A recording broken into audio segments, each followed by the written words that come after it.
오늘 이 말씀을 가지고 좀 우리의 신앙을 좀 돌아볼 텐데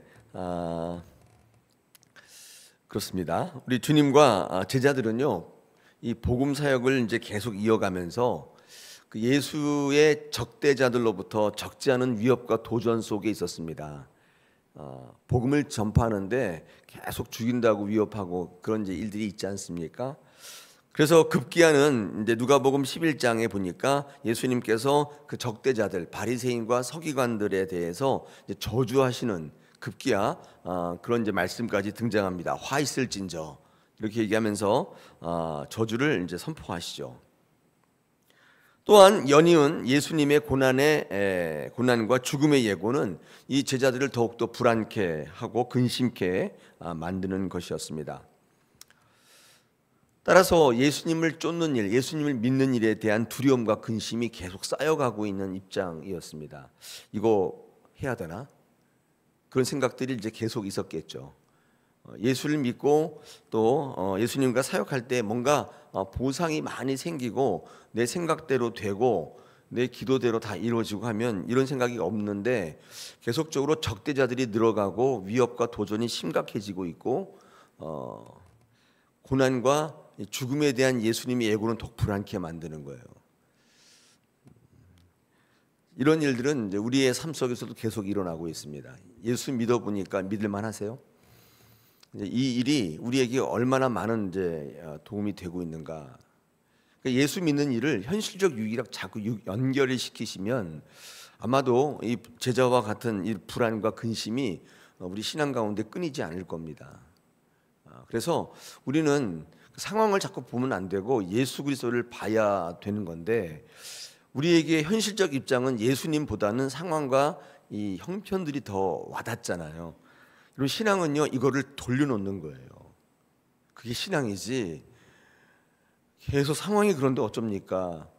뭐 조건이 이런데 어쩝니까? 그분은 사실은 신앙하는 건 아니에요. 그러니까 우리가 그 상황을 보고 있는데 신앙의 힘으로 그것을 이제 이겨내는 거 아니겠습니까?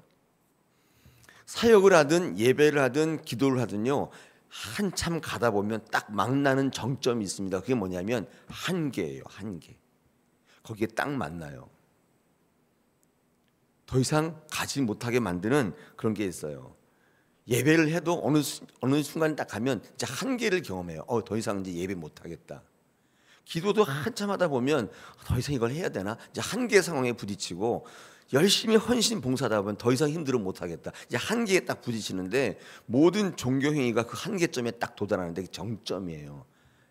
그래서 많은 사람들이 거기서 주저앉아요. 예배도 이제 그만두고 기도도 그만두고 해도 외식하는 자가 되고 누가 보이기 위해서 하고 이런 식으로 이제 가는 겁니다. 이게 신앙을 오래 하면 누구나 막닥뜨리는 정점인데 여러분 그렇기 때문에 신앙은요 우리의 힘으로 안 됩니다. 그 정점에서 뭘 느끼게 되냐면 성령을 느끼게 되는 거예요. 이 성령이 아니면 그 정점을 넘어서지를 못해요. 그냥 거기서 주저앉는 거예요. 여러분 혹시 여러분의 모습이 그런 거 아니에요? 성령이 없는 신앙이 있잖아요. 이게 얼마나 건조한지 아세요? 날 한계에 부딪혀서 자유하면서 사는 거예요. 난 더 이상 못해 할 만큼 했어. 근데 여러분 처음과 그게 똑같아요. 아무것도 아닌 게 되는 거예요. 신앙의 핵심은 예수를 바라보는 것이고 성령을 의지하는 것입니다. 이걸 잊어버리시면 안 돼요. 이걸 잊어버리시면 교회가 놀이터가 되는 것입니다. 그 한계 상황에 부딪힌 사람들끼리 서로 위로하면서 어쩔 수 없잖아 그러면서 사는 거예요. 여러분 그게 무슨 신앙이에요? 성령이 빠지면 성령이 떠나시면 교회는 온통 한숨과 탄식의 현장이 된단 말이에요. 저는 뭐 신앙하면서 그런 부분들이 우리 성도들이 성령으로 이겨내고 넘어서야 되겠다. 어떻게 하면 좋을까? 계속 기도하고 있습니다. 자, 오늘요 본문도 그런 관점에서 한번 바라보셔야 되는데 오늘 본문을 통해서 정말 두려워할 게 뭐냐 이걸 이제 묻고 계시는데 오늘 본문의 글자로 보면요 몸을 죽이는 권세가 아니라 지옥에 던져 넣는 권세를 두려워해야 된다 이렇게 얘기합니다. 몸은 능히 죽여도 이 우리 영혼을 죽이지 못하는 것들을 두려워하시면 안 된다 오히려 영혼을 지옥에다 던져 놓는, 몸도 죽이지만은 이 영혼을 지옥불에다가 던져 놓는 권세를 두려워해야 한다, 이렇게 되어 있습니다.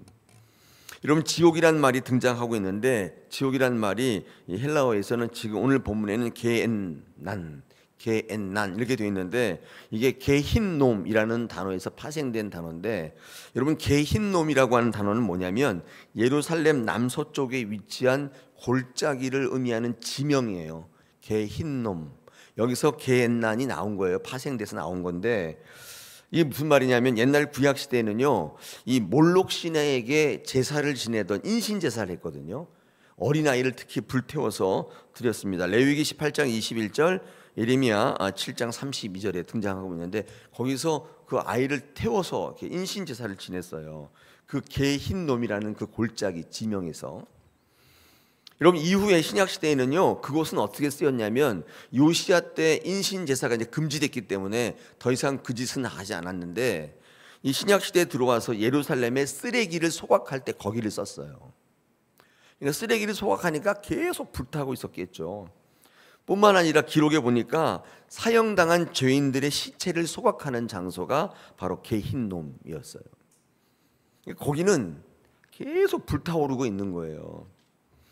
그래서 죄인들이 저주받는 곳으로 인식이 되고, 이 하나님의 심판 사상을 믿던 유대인들에게는 이 악인들이 마지막에 처해질 형벌의 장소로, 즉 이 지옥 같은 곳으로 상징되는 곳입니다. 거기가 지옥이란 뜻이 아니라, 지옥이, 하나님이 심판 사상을 믿기 때문에 마지막에는 좋은 곳에 천국 가고 지옥 간다면 거기가 이제 그런 곳이지 않겠는가, 이렇게 생각해서 지옥의 형상이 불타오르는 게헨놈을 이제 연상하게 된 거예요.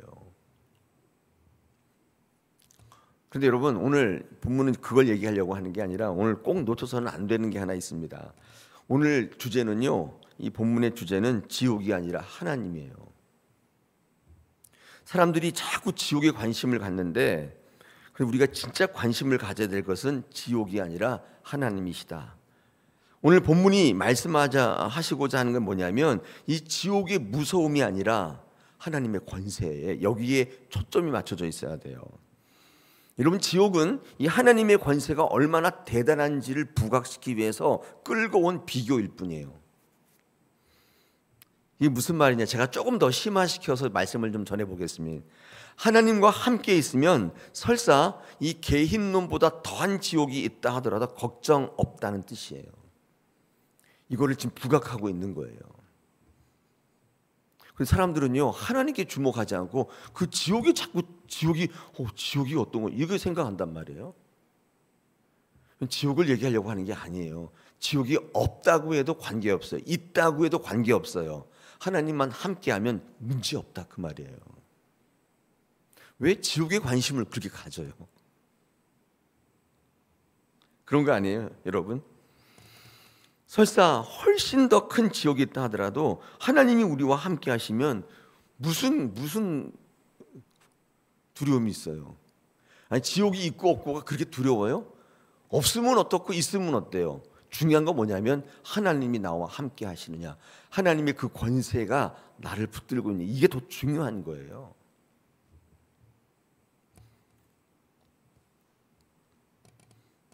많은 사람들이 지옥이 실제로 있는가 없는가, 이 지옥의 유무에 큰 관심을 갖고 있습니다. 그 왜 관심을 갖냐고, 거기에 더 큰 관심, 여러분이 두려워할 대상인데 그게 하나님이란 말이에요. 여러분, 하나님이 별로 관심 없고 지옥에 관심 있죠. 뭔가가 잘못되어 있잖아요, 지금. 하나님이 계시다는 것만 확신하면 지옥의 유무는 큰 의미가 없다는 것입니다. 그러니까 이렇게 한번 발전해서 명제를 선포할 수 있는데, 하나님이 지옥이시고 하나님이 곧 천국이라는 거예요. 하나님이 함께 하시면 천국이고, 하나님이 함께 하지 않으면 지옥이 되는 거예요. 이게 정확한 명제예요. 이게 정확한 천국의 정의고 정확한 지옥의 정의다, 그 말이에요. 오늘 이 말씀을 어떤 각도에서 보냐에 따라 달라지는데, 저는 이렇게 복음주의로 봐요. 저는 이렇게 해석해요. 와, 지옥이 불타오르는구나. 그래서 지옥에 막 뭘 만들어내고 이런 그것은 올바른 성경의 정신이 아니에요. 성경은 그걸 얘기하려고 하는 게 아니에요.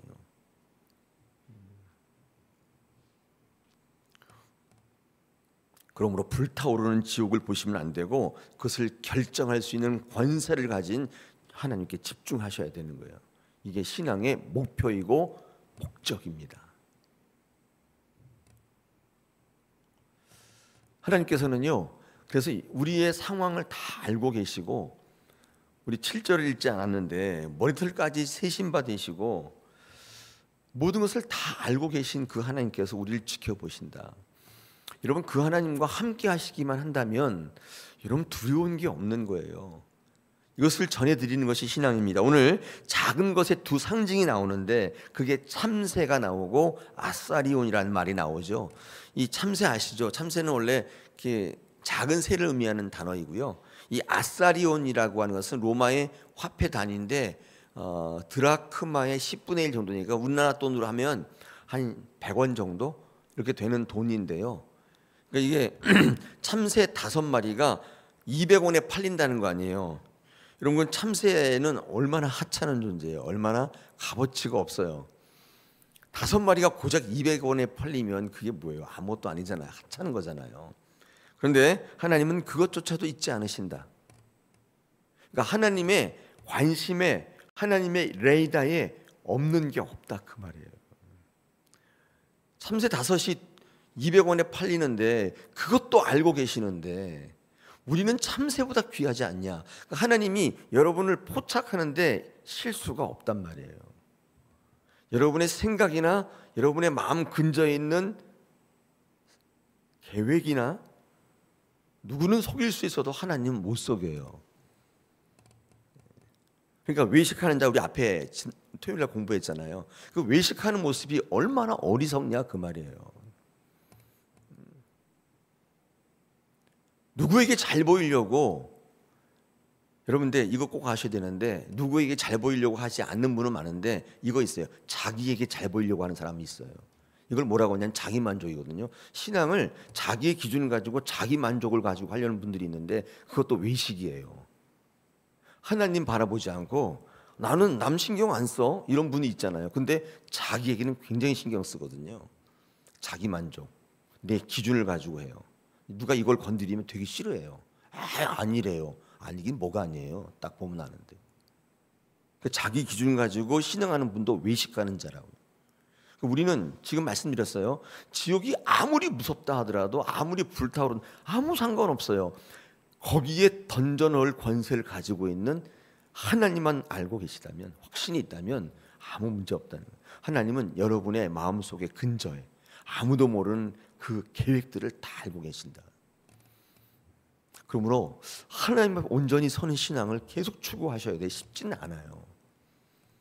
말씀으로 계속 다듬어 가셔야 되고 내 생각을 말씀에 비추어 봐서 하나님 말씀 쪽으로 계속 가져가셔야 되고 훈련하셔야 되고 연단하시면 우리의 관점이 바뀌어서 하나님이 생각하는 것들로 보게 되고 하나님이 말씀하는 관점으로 읽게 되고 그것을 삶에 적용하게 되고 하나님께 귀하게 여김 받는 존재가 되는 거예요. 여러분 이게 신앙의 목적 아니에요? 성경 말씀을 줘도 아니 하나님에게는 관심 없어요. 계속 지옥만 계속 보고 있는 거예요. 무서워라.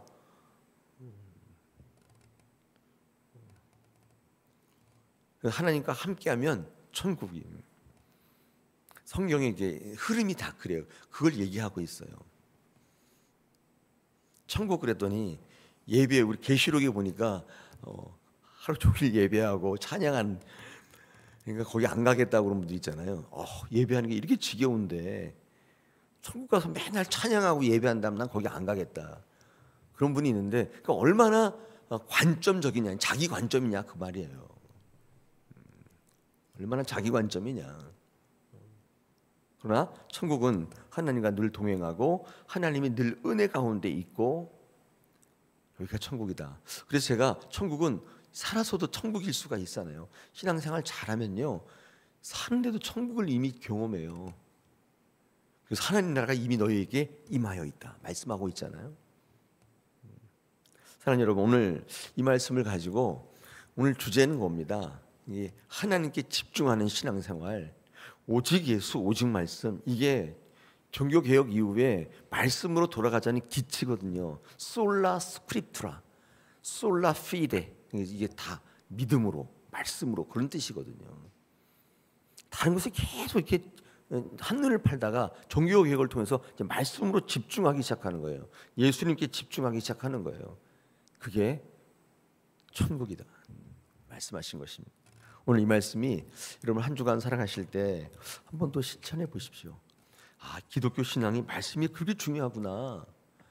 그 말씀을 읽어내는 관점이 굉장히 중요하고 내 스펙트럼 가지고는 안 되겠구나. 자꾸 관점을 바꾸셔야 되는데 복음적 관점으로. 여러분 이것을 훈련할 수 있는 데는 교회밖에 없어요. 백화점 문화센터에서 안 해줘요. 이런 거는. 교회 오셔서 자꾸 말씀 보시고 하나님께서 뭐라고 말씀하시는지 자꾸 읽어보시고 묵상하시면 나도 모르는 사이에 시각이 자꾸 바뀌기 시작해요. 어느 순간 행복해지는 이 말씀으로 천국을 누리게 되고 근심 걱정이 사라지게 되고 소망이 생겨요. 저는 우리 교회가 다른 건 몰라도 뭐 화려 이런 건 몰라도 편안한 거 이런 건 몰라도 이런 소망이 가득했으면 좋겠어요. 그래서 한 주간 내내 일하다가 교회 오면 마음이 풀어지고 그 하나님의 말씀을 해서 정말 너무 행복하고 내가 돌아갈 곳을 생각해 보면서 소망이 생기고 또다시 살아갈 힘을 주시고 이 땅에서도 훌륭하게 살아내고 또 하나님 앞에 섰을 때 칭찬받고 윈윈하는 신앙이 얼마나 좋습니까? 현실에서는 계속 근심과 걱정이 휩싸여 있고 불만과 불평이 휩싸여 있고 하나님께는 집중이 안 되고 계속 삶에만 집중이 돼요. 그래서 지옥이 지옥. 교회 와도 지옥이고 직장에 가도 지옥이고 매일 지옥인 그런 삶을 근절시키고 믿음으로 승리하신 저와 여러분 되시기를 축복합니다. 한 주간에 여러분 하나님께 동행하실 줄로 믿습니다.